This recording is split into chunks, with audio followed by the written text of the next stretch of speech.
it's so easy for children to remember. Don't you remember things that you have learned when you were children? So many things. Although it may sound like Maya, I remember all the poetries that I learned in my childhood. And they come back to my mind. But in that way, Bhagavad Gita shlokas don't come.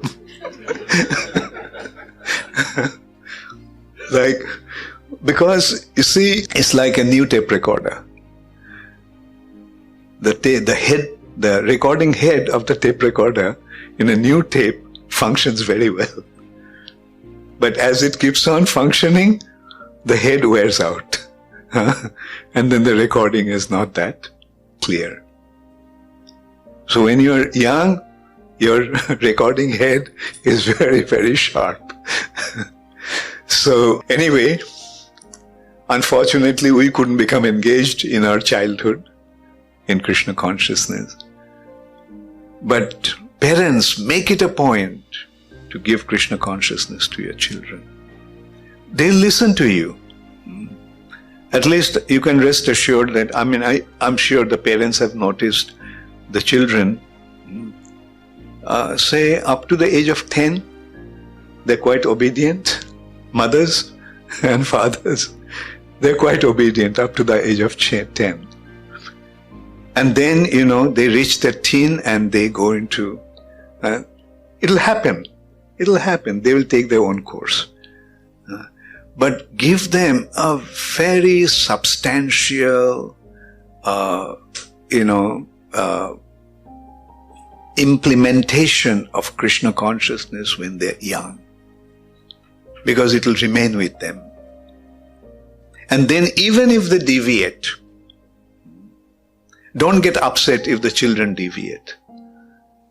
The difference between us and them is we had gone through our life and then we opted for Krishna consciousness. But they didn't get that chance. Because they were born in Krishna consciousness. From their childhood they got Krishna consciousness. And now if they want to experiment the outside world, let them do it. Yes, in my young days, I was very much affected by one person, Winston Churchill, who I don't have any respect for. But that word, that sentence, that statement at that time had a very big impact on me.